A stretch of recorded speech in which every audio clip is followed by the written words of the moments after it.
first of all, most of my learning and experience is in documentary filmmaking. So all my reference is concerning documentary filmmaking. Fiction is different. It's also very important responsibility, but you go at it in a much different way. Because as you are doing fiction, it means you are deciding what the story is going to be. Whereas documentary, you don't decide. You listen to whoever you're talking, to whoever you're going to, or if you think you're going to be making a film about. So the greatest responsibility and the most important thing is to have an ear and listen to whoever you're going to be working with.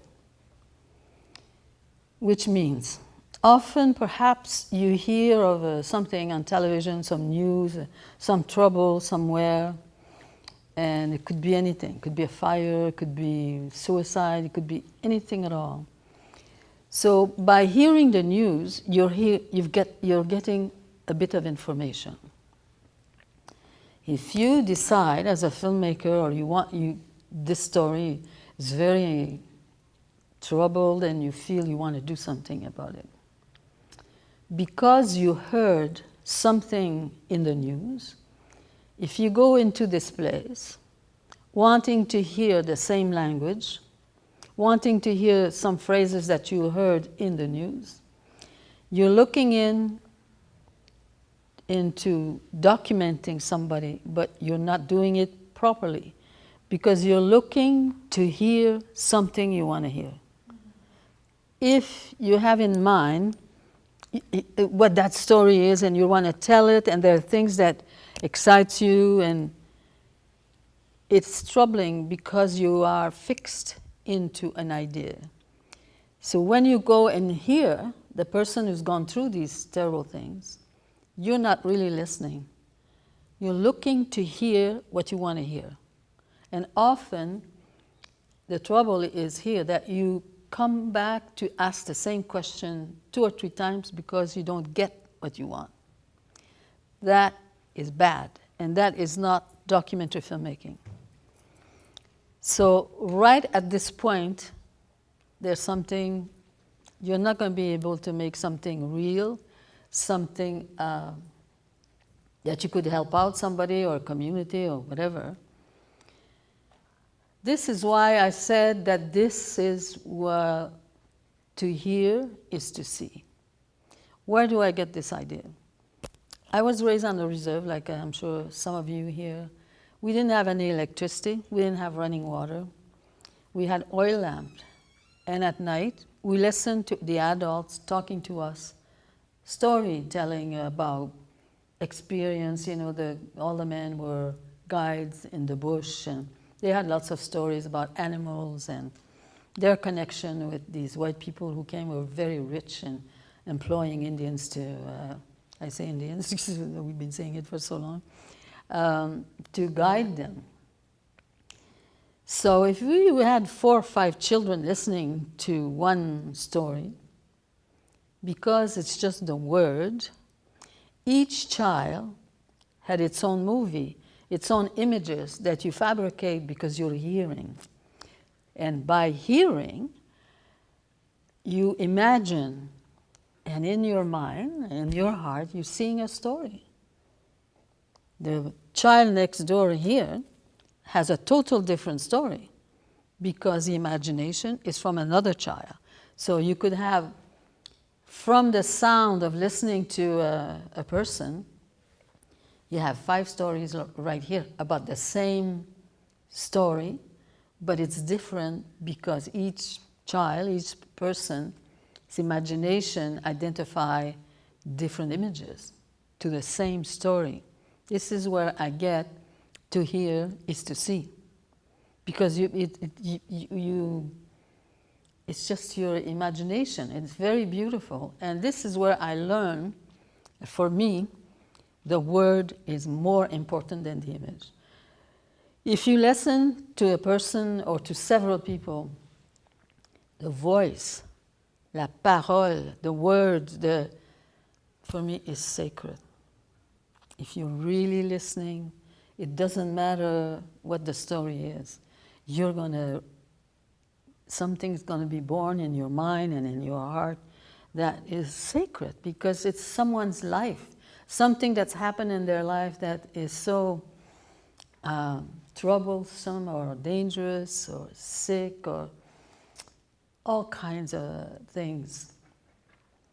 And so I say that the main responsibility that you have as a director in the film, when you make a film, you have several people who have a different responsibility. You have the director, you have a producer, you have a sound person, you have a camera person, and sometimes you have assistants. Sometimes you have an electrician. Each one of those persons have very high responsibility. But the director's responsibility is storyteller. Can you tell a story? Can you really listen? Can you feel it? Can you have a beginning? Can you have an end? Can you make it? If you're really listening, you will. And sometimes, in my case, I go and see the people alone first. And I used to tape people, and this last week I was somewhere, I didn't tape, but I was there, to make connection with the story. Do I really, and especially sometimes people are unsure, they're afraid, and there's all kinds of things that can happen. Or because we see a lot of things that it's not in accordance to what the real story is. So there's always worry from the people. Oh my God, is my hair okay? Who am I? Are they going to tell my story, or is it going to be retold in a different way than what it is? So all those things that are so important to any human being. You feel naked in front of the world. You're telling things that perhaps you never told anybody before. And sometimes you go to sleep after and say, oh my God, I should have never said this. So I personally, as a director, not only do I listen, but I tell people the first time I meet them, because I have to make them sign releases. It's very important that you have an official paper to get permission to tell this story, to have it on film. Because otherwise, if you don't, you won't be able to have it on television or places where otherwise they'll say, did you have the rights? Did you get permission? So you have to have it in writing. I tell the people even that they write a release, they sign. If after, we talk for hours, if you feel that you're sorry you said this and that, tell me. And what you feel worried about, we're not going to use or we'll erase it. Even though you signed a release. Don't forget that. Because there's also the attitude of some directors and producers used to say that, look, I don't feel right, I can't sleep, I shouldn't have said this story. They say, too bad for you, you signed a release, we're showing it. And that, I would never want to belong to that. Those are the things when you began as a filmmaker, it's very important that you should know. Because you can make a bad mistake and you're really sorry after. You can't use it because of this reason, that reason. So I have to apply what's legal, what's not legal, and what are you there for? Are you there for because you say, hey, I'm going to be there, say, oh, what a good film, I'm a great filmmaker. Or are you there to really help out and to hear the story and give the voice to the people? Those are the questions you have to answer. And if you are, then follow these rules. And I find that it doesn't matter where I go or what story people tell me. Everybody has an interesting story. It doesn't matter whether it's a child, a grandmother, or a mother, a father, young people, old people. Some people say, that's boring, I don't want to. If you really listen, there's no boring story. Everybody is born with a gift. Everybody has a story to tell. Everybody has survived all kinds of things. And it's incredible. Human beings are extraordinary. Me, I never get tired of listening. I'm always so amazed, especially when I meet older people and I'm on a reservation somewhere. I'm so curious. I'm just the thought, how old are they and how have they survived everything that's happened in our history? And it's just so exciting to see and to hear people, how they manage. What kind of trick have they done to survive the most horrifying things? And the humor of people laughing about it. I'm just telling you this so that the root of things, when you begin, is how you go about it. How are you thinking? What are the reasons? Are you ready to listen for hours? Maybe a person's going to repeat themselves 10 times, the same thing. That doesn't bother me either. It gives me more choice. When I'm back in a cutting room, I'm going to use the best way they said it. So I don't get upset because some people say, oh, it's 3 times you told me the same story. It's okay. Just think of the quality and what you're hearing, and you are given a gift to be given that confidence to help a person have a voice. When you're doing a documentary, you cannot write a script until you hear the people. So often the people you apply to, they want you to tell the story. You be smarter and you say, look, I'm going to do a documentary about perhaps this subject. I cannot write a script about something I did not hear. And these are the reasons why I'm doing it. And later on, give me the funds, I'll do what I have to do, and I will tell you, I will listen to the people. They are the ones that know the story, not me. Because we're talking about documentary work now. And people who give the funds, who are part of juries, have to learn that. And you, if they insist, you say, you're telling me to be a liar. How could I tell a story when I didn't hear it? I only have an example of what I think the story is. You be more honest with that, and they'll learn something. And I don't think you should worry about that, because it changes. You have an idea of the story, but once you hear, you say, my God, it's not at all like I thought. It's different. So the people who are giving the money also need to learn that. Just remind them, and I think they'll be grateful. Yeah, also, do you need to worry about the politics and all of that? Because your film is quite, very have a strength. So always worry about it. When I make film, it's like, I'm like, oh my God, it might enter into the politics and, Guess what? Don't be scared. Right. I'll give you one. I just told that story to someone who took me out to lunch. I think perhaps in 1974, these women who was, there was a lot of people starting to work in government agencies in Ottawa. I'm talking about Indigenous people now. And I think it was 74, and some of them, there was 4 or 5 women. Jean Goodwill was one of them. I think perhaps some of you have known her. And I knew her, she was a friend of mine. She said, you have to come to lunch, we have a proposition for you. So I went to Ottawa, and I think there was 5 of us. And they said, look, 1975 is coming, and it's going to be the Women's Year. We have nothing as Indigenous women. We want you to make a film. And we started discussing, I said, well, yes, I'm interested in. What about the money? Because I was at the National Film Board, but I could start nothing without me raising money first. And what I raised, then the Film Board matched it. So I said, I have to go get money. They said, don't worry, in my department there's going to be money there, especially for Indigenous women, to express themselves and be film, artwork. And every one of them said to me, we're going to make sure that there's money goes towards this film. So now we're discussing what should the story be. So some would say, we think it should be about a famous Indigenous woman. And me, I said, no. If we're going to make a film about Native women, let's try and get as many women as possible in it. And not famous people, but women who stay at home and raise children, deals with the everyday life, and let's go to the beginning of life to the end. And I said, I don't want you guys tell me so-and-so has to be in, So they said, okay, do what you want.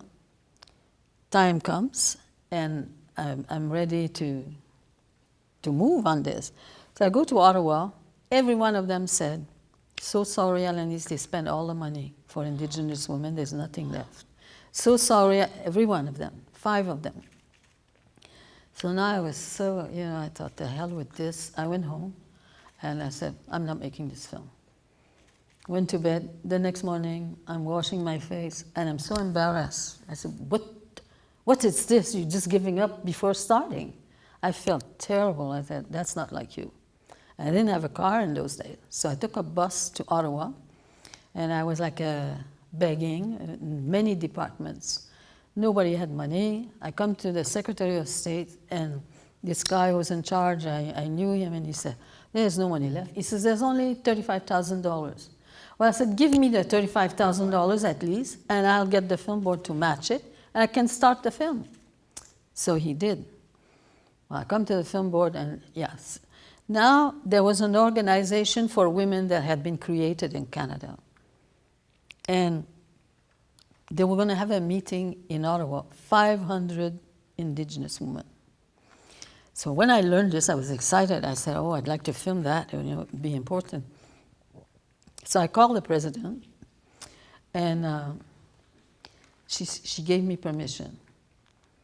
I went to Ottawa. I had in my crew a cameraman, an assistant camera, a sound man, an electrician. There's 4 people right there, and me. There was another person. I think there was 6 of us. So we go into the room where all the women are going to be sitting to have their meeting. And the electrician installed the lights, because we had to do some lighting in there. Now, in those days, George Manuel, I guess, was the president of it was called the Brotherhood, Indian and Eskimo Brotherhood. And the vice president was Clive Linklater. So we're in the room, and all the women are sitting there, 500 of them. And Clive comes in, and he nearly tripped on the wires. So he comes to the microphone. We're in 1975 now. He said, I think Alanis should leave. She has no business being here. Since when the women are going to come talking and film now? And he makes a big speech that I should not be allowed to film. First shoot for this film. You can look at it. It's on the film board. It's called Mother of Many Children.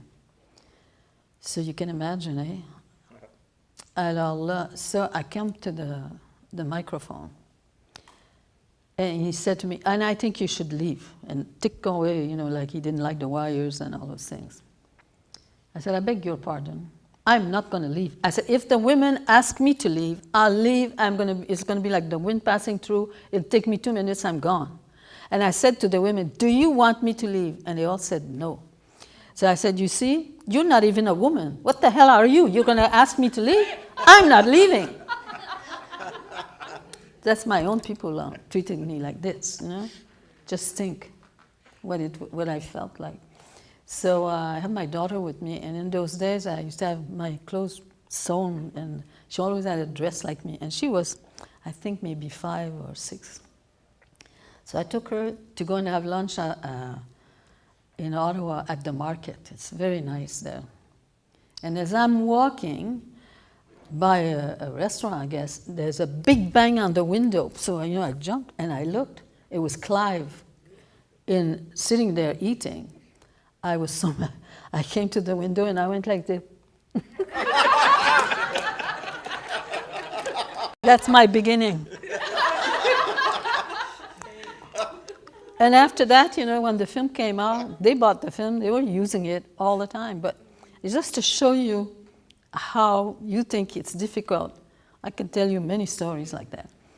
Do you want to do it? You cannot waste time being afraid or being intimidated by anybody, whether it's our own people or other people. If you are honest and the story is right, and you're sure you want to do it, if you're sure and you feel it, you're going to do it.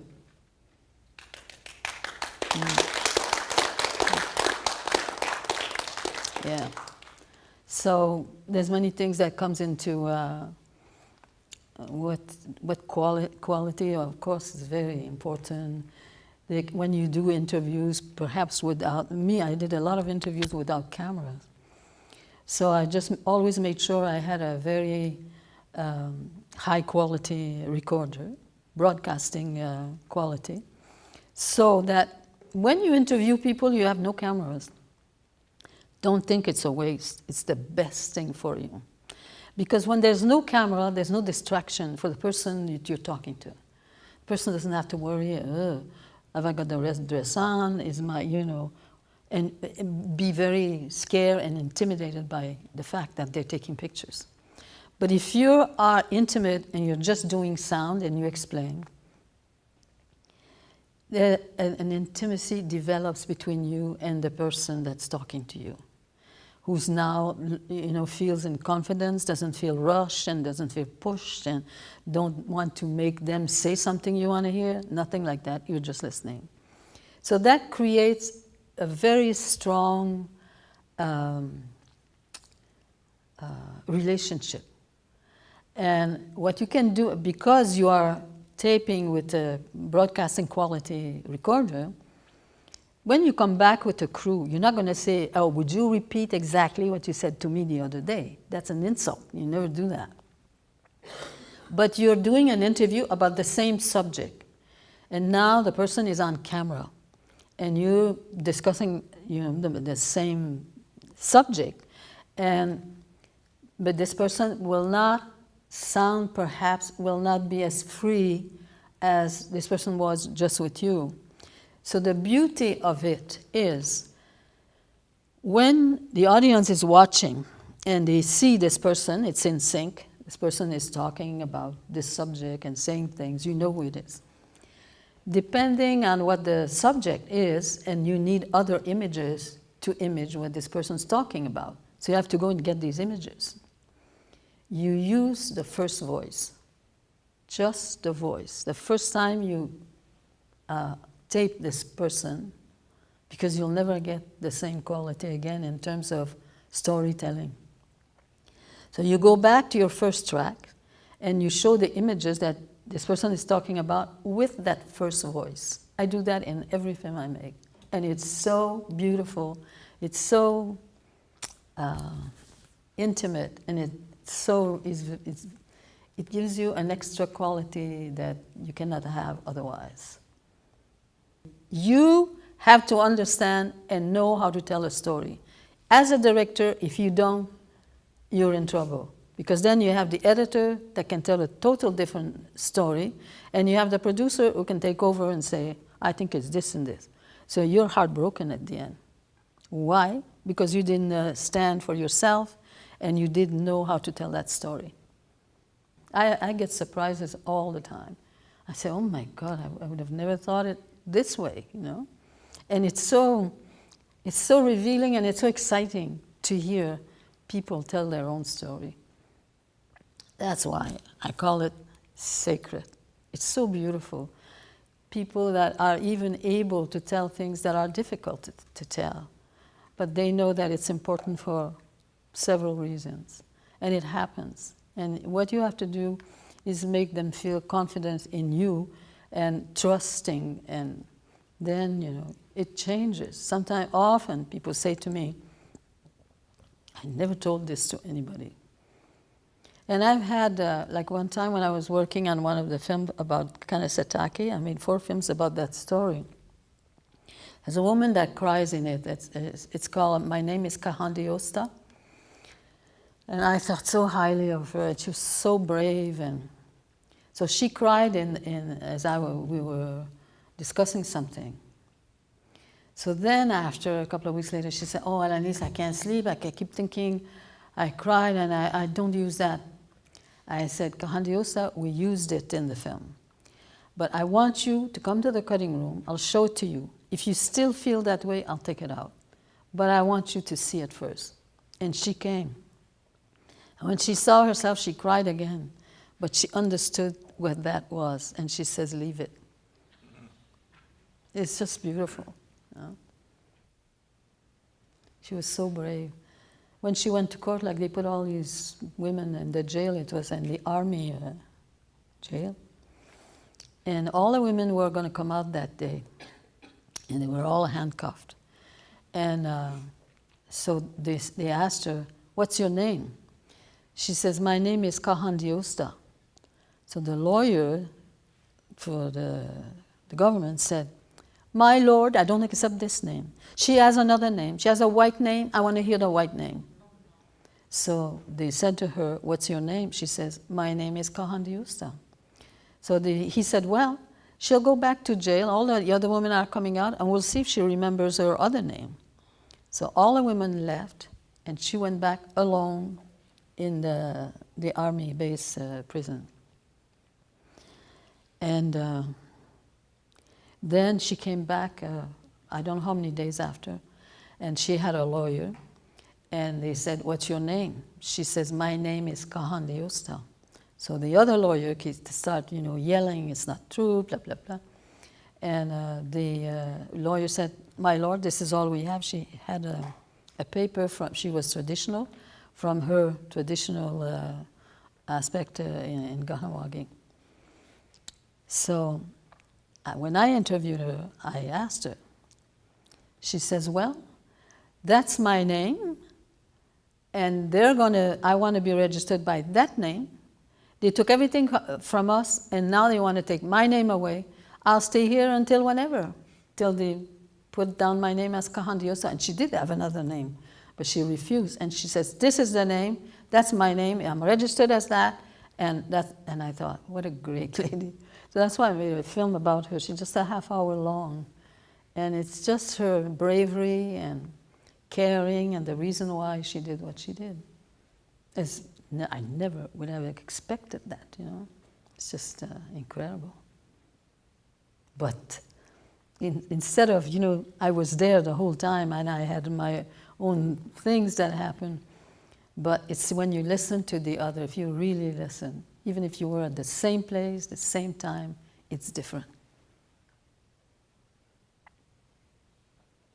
Yes? As you said in documentary, editing is very important, and an editor can change the story completely. How do you deal with that? That's why, as a director, you have to develop a relationship with the editor and the producer. Both people can make a difference. At the film board, for instance, in the old times, the producer had the last say. So as a director, let's say you've got your story all put together, and the producer comes in and says, "I don't like the way this is ending, I want to change this." He would have won. Not with me, but he would have won. So you have to watch all the relationship. And the editor can very easily put something, you don't even realize it, and it says something quite different. So those are the relationship you must develop with the editor and the producer, and get them to respect you, and to, not only that, but to support you in what you're trying to do. Because the producer, it's money, and it's making sure that he's helping the director do what you want. But if he decides he wants to change the story, you're in trouble. And the editor should listen to the director. Doesn't always happen. Have you ever had material that you felt showed the subject in a bad light, even though the subject agreed to the interview and didn't change their mind? That they regret To use it? not to use it? I wouldn't use it. And I know, I've had lots of arguments about that. Even with some of our own people, where they filmed, and then there were people complaining because it was a ceremony and it shouldn't be seen. And they signed releases, so we're showing it. I don't feel I have to do that. I think when you're scared of losing a phrase or something that, like what you're talking about, it's a wrong feeling. I feel that I don't want to get attached to anything where I'm going to be heartbroken because they say you can't use this. It can happen. And I know that sometimes I have filmed things that I couldn't use it because it was too upsetting for the person. And then I realized I can do a good film anyway, without it. but it's hard to make you see that or feel that in certain cases. Yes?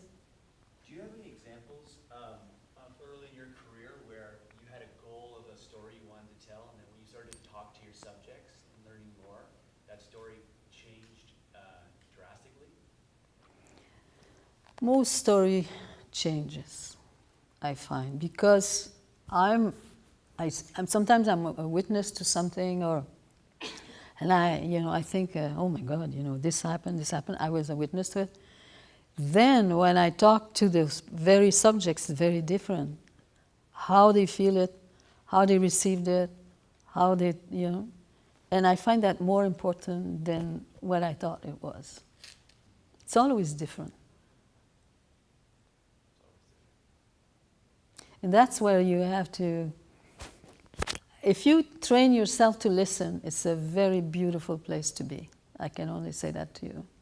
If you're really listening, you're going to find something you never thought of, because it's a different person, it's a different life, and it's amazing. It's amazing how every individual think differently and survive things differently.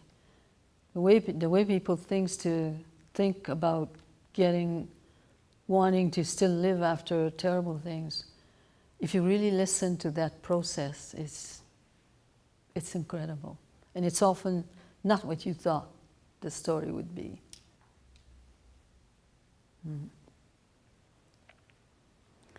So in terms of applying for grants concerning, let's say you want to make a film, there are a lot of places now, especially any indigenous people who want to make a film or who want to do art or whatever it is. If ever there was a time that it's possible for you to do it, and much easier than ever is now. There are many places you can apply for funds, and there's money there, especially for indigenous people who want to do those things. Just get yourself organized and know what you want to do, and you apply. And if you refuse, not the end of the world. You do it again. I'm part of a lot of juries, and I know how it works. And you're somebody that it's hard to decide. You can only take so many. And you're always heartbroken. You say, well, what about all the others that are there? So you supposedly pick the best organized, the best storyteller that you think. And then those who are refused, you go again and you do it again. Even as a jury, you say, oh my God, it's 3 times she applied for the same thing. She's really serious. And they're going to. You must not let yourself go down because you refuse. Doesn't mean that it's not a good story or that you doesn't mean that at all. Just do it again if you really want to do it.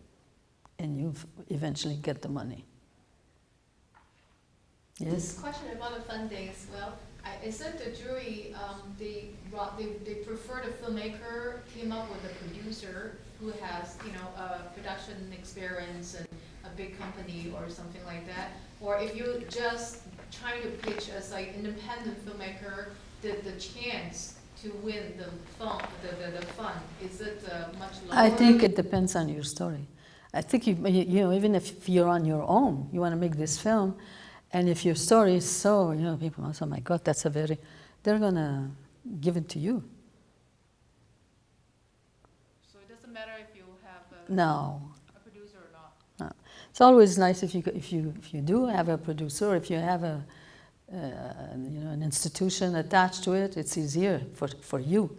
And you might have more weight with some places where they give money out.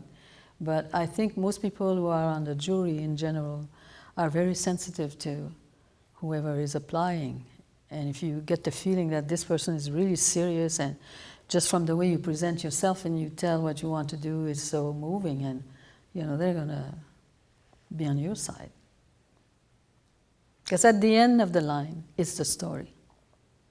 And it's the film. Are you able to tell the story so that people won't leave you as you're telling it?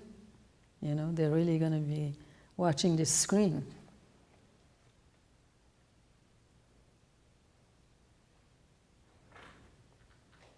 And so there's the application of getting money. And when you're applying, if you have to give the feeling to the people who are saying yes or no that you are able to tell a story. And of course, if you're doing a fiction, it's a different thing. But still, if that's what you want to do, and you're really a storyteller, that's what a director has to be. Then you have a better chance to get what you need.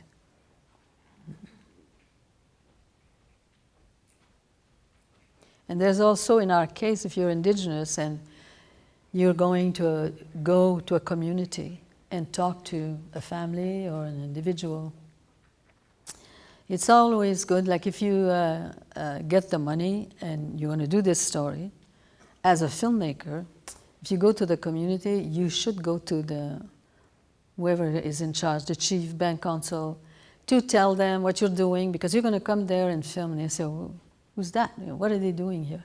And you have to give them the respect, that you do respect them, and you want them to know, I'm going to be working with so-and-so here, such and such a date, and I came to tell you, I'm telling this story, and do you have any objection? And, then you develop respect from the people who need to have that respect. You just don't go walk in there and with cameras and start doing things. And even that, if you want to, you might want to film sequences outside on the reserve, or so that they know and you get their permission. Do you have a goal of trying to make change in the world? When you're telling the story? If I didn't think I made change in the world, I'd be on my pension. I'm 86 years old, coming 31st of August. So everybody wonders why I don't take my pension, but I just feel there's things I can still do and make a difference. Because there's just so much going Yes. on with governments, and it's so frustrating. Yeah. And, sometimes it just feels like you can't make the change. It's always going to be such a colonial approach. And It's changing. It is changing. And I'm so thankful that I'm still living to see the changes. I don't know if any of you saw We Can't Make the Same Mistake Twice. It's all about the court case that occurred concerning the rights of children who live at the reserve level and don't get health services and school study services like everybody else in the country. And we filmed the whole court case, and they won. Yeah, you really see what went on and how bad things were, but it's changing now. It's fights, like they fought for 10 years to just have it at the Tribunal of the Human Rights. The government made appeals 4 times against it. It was delayed. In 1984, I made a film in Alberta. It's called Richard Cardinal, Cry from a Diary of a Métis Child. That film is half-hour long, and it helped make the law change in Alberta concerning children that are wards of government. Just a half-hour long film. It's and why? It's because what's said in it and where it came from, and you can do incredible things. But if you let yourself down, see what they did. There's no change. They're not forget it. Go to bed.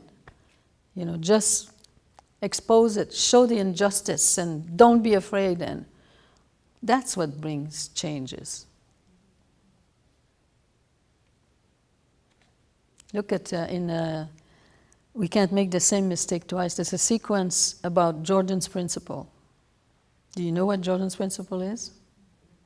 It's about a baby who was born with many needs. He never walked, couldn't talk, was born in the hospital in Winnipeg.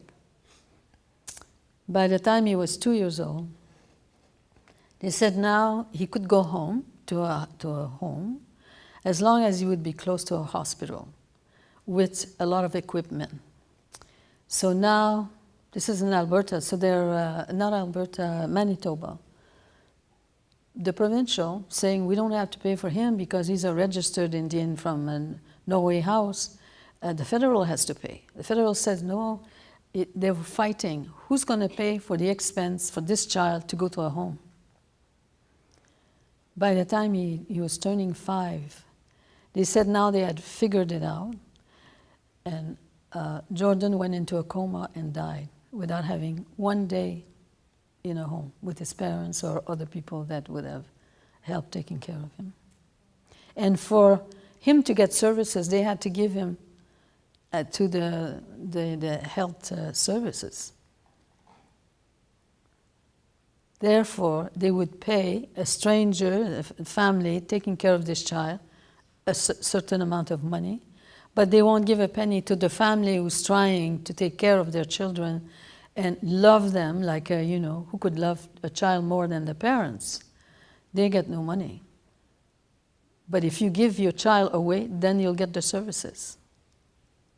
So there's something really sick here, but it's changing. It's changing right now. And, for all those time, they made a bill about, it's called Jordan's Principle. And they won. They make a bill, they say no child should have to ever suffer this kind of thing. And if the first government that gets the child's problem should pay for what it costs right now, and then figure out between themselves who has to pay. That's their problem. For 11 years, I don't know when the health services developed a program to help people with Jordan's Principle once it was passed in 2007. They had $11 million. Many people applied, not one person got one penny. Because Indian Affairs had developed a system, a conference system. So every time somebody applied, the people who were to decide would talk and find, it's not really Jordan's case, so you don't qualify. The money was returned to, I don't know where, probably Treasury, I don't know. $11 million was never given to the people in need. Since then, they won the case. Since, I would say, not quite a year, I heard last week they're up to over 100,000 services they've given under Jordan's Principle. That's a big change, from 0 to this. And you have to recognize the change. And I'm praising it because it's so important. It just has to continue. That children who need a wheelchair or whoever, and they need the services for their health, should be helped and no question asked. And that's what's happening now. Now that's an enormous change. So you have to believe that anything can happen. If you believe in it and you're strong about it, you get everybody with you and you see changes. Takes time, but some of us have the time. So I'm just wondering now, there's distribution. Like if you make a film, you want it to be seen. So if you're independent, it's difficult. How are you going to get your film seen? You have to go in a different station and try to sell the film and all that. So it's important that you have a distribution system, somebody who distributes, to deal with them, because it's very hard to distribute yourself. You can, there are outside companies who do just that, distributing films that are made by indigenous people. Try to attach yourself to someone like that, because if you have to do it yourself, to go from door to door, it's very difficult. Or you can get the APTN or another station to help you out. If they like your story, you apply to different places, and APTN might say, well, we'll give you so much money to sponsor, and we'll show your film once it's made. So you have to make arrangements like that also. If you're independent, you've got nobody to help that way. But it's always easier if you have a company or who believes in you and will help you distribute it. Some station helps by giving so many thousands of dollars and promise to show your film. That helps. You can do that directly. Where can we find the names of companies and distributors that are interested and will show Indigenous work? Yeah. Well, EPTN, of course, Yeah. for sure. CBC has a program where they have a program right now where several young people are making short films, and CBC gave them so much money, and the film board is helping them through a system to do their mix, to do a lot of the technique at the film board. And there's a lot of interest. You just have to find out where they are and go there, and don't be shy, because it's there for that reason. This is the reason they have developed these departments, is to help out Indigenous filmmakers. We talked about, being able to apply, like telling a story. And of course, that when you're going to be doing a documentary, you can write about the story. You don't know what that story is, but you know the subject. This is what I want to document. You need to think, where are you going to go to do this story? You have to think of the traveling. How many days approximately do you think you need? What is the cost of getting there? What is the cost of the equipment? Do you have your own equipment? Do you have to rent it? All those things you should be able to establish to have an approximate budget of what your needs are.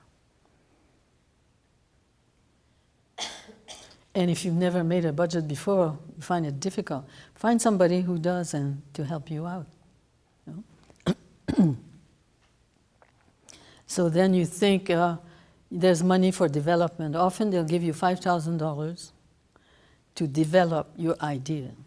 You can start by that part. So you know what subject, you can easily get $5,000, and then you go to wherever this place is and start knowing better about your story. And the best way is really to tape people on a recorder. And then you be more aware of what your needs are and how many times you think you have to go and where. Do you need archive stuff? You have to do research. So you can use that $5,000 to do your research and to develop your story as much as you can. Then you come back and apply for the big amount to make the film. But it's pretty exciting. And once you get to the theater to do your mix and the mix is finished, it's like having a baby. It's just extraordinary. Yeah. Some people it takes a long time, some not such a long time, but I think you have to give it the time it needs. After you shot the documentary, you have so much material, and you look at that, how I organize my thoughts, what is your method to work on it? The first thing you do, either yourself or you employ somebody to transcribe everything.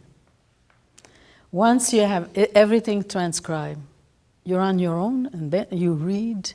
So once you can read it, it's so much easier.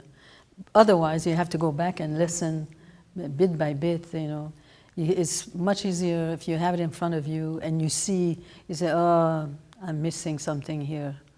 How did it end? Or how, you have questions. So you go back to get what you don't have. And then you're much more ready for an editor. And when you're shooting, when you automatically you are editing, because when I'm doing a story, I say, oh my God, that could be the beginning. I'm thinking like this. Doesn't always work, but you have an idea how you're going to begin it, how you're going to end it, and the rest comes pretty well normally. I find that every time I'm always thinking, oh, this is going to be here, this is going to be there. I'm putting like blocks together to tell the story.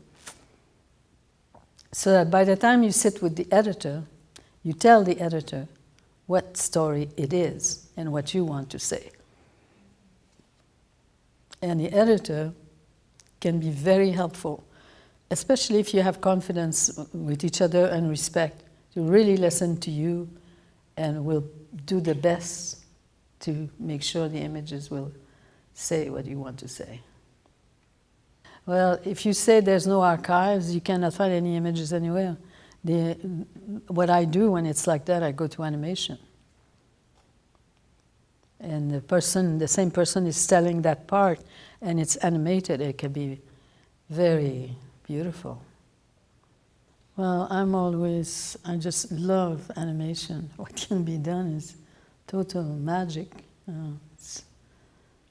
To be able to make images move. I do etchings, and one time somebody did just a short sequence of my work, and when I saw all my bears, I was like a child. I was just so happy. It's just so incredible. Yes? If we wanted to see all of your films, how could we do that? Not all of them are on the YouTube NFB, or NFB? what do you call it, NFB site. Okay. Lots of them you can see for free. You just do nfb.ca and you write my name. Yep. And if you have the time, you're going to have a lot of movies. Thank you. Yeah. Do you have a favorite documentary? You know, often people ask me that, and They're all your favorite? when you're making a film, there's so much that goes on that you will never see on the screen about the making of the film. I'm sure all of you know what I'm talking about. So I get very attached to every one of them because of, finally this, I was talking about Mother of Many Children. It was hell to do that film, but it's so dear to me, like I said, thank God I fought and I did it, So it's all the people around and that you meet and help you, or others that are against you, You have to be ready to fight for what you believe in. Because otherwise, if you're weak and you get hurt by everything, well, you're going to end up saying, I'm not going to bother with this. Some people have started films, they never finish them because of all these reasons, which is very sad, because most of them are great ideas. And so, if in my case, when the Oka films came out, some people, especially in our province, really hated me because I made this film. So you have to be prepared to receive whatever, if you really believe in what you're doing, because it's going to be heartbreaking. Some people are going to put you down, call you names, and all kinds of stuff. And it's now 23 years that Kanesatake, 270 years of resistance came out, and we just did a Mohawk version of it. And the atmosphere is very different than when the film came out. I was put down like crazy in some areas. Others really, the film was premiered in England before Canada. So it's just to show you, you have to be ready to sustain all whatever. If the reasons are right while you make it, and because it's not going to be, oh, great, everybody's going to love it and say, oh, fantastic. It's not like that. You're challenged into all kinds of things. So it's not to be afraid. You're doing it for the right reason. I can face anybody,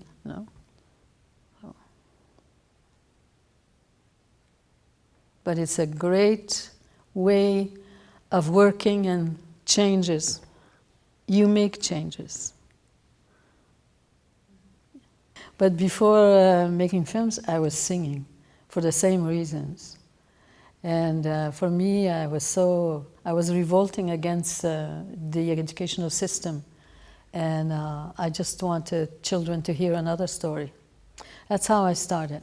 And I did hundreds of schools and across the country. And I was right. And eventually, I was invited at the film board, and I knew nothing about films. Zero, nothing. So I learned there, and it was the best school in the world, really. In those days, they had a lot of directors on staff, producers. We had a lab, a camera department, sound department, electronic department. It was incredible. So if you weren't sure about something, you wanted to learn something, there was always somebody you could go to who would give you the answers. I had a horrible life as a child.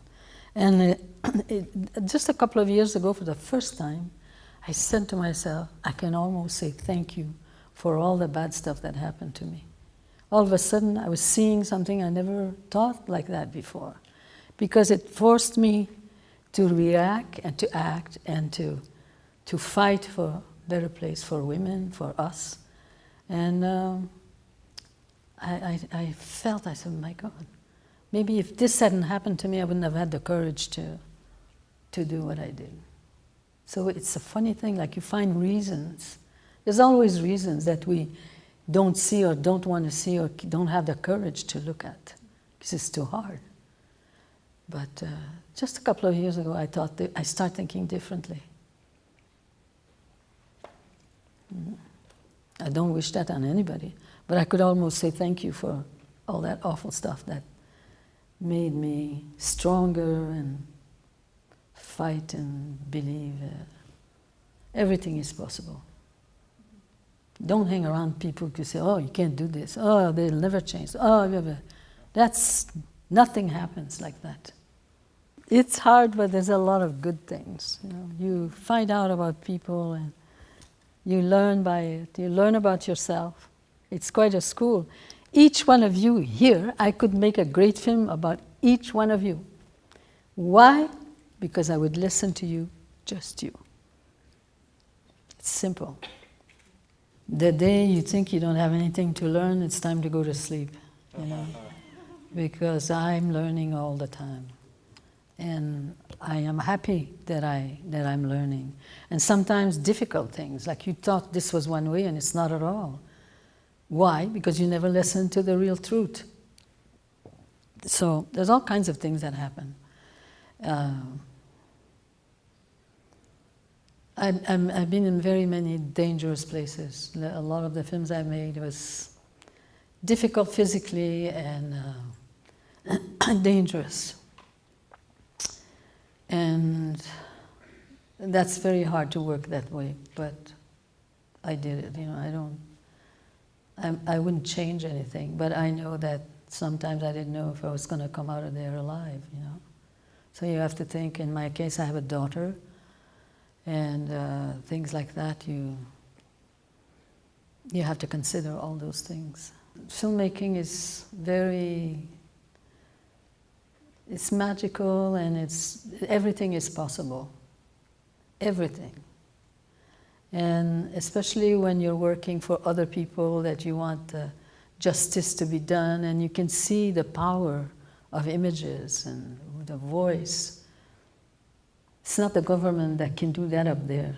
It's the little people down here who have that experience and can influence changes. And you know, most of all, I want our people to know how beautiful they are. Most of them don't have a clue. And I tell them they are. Thank you.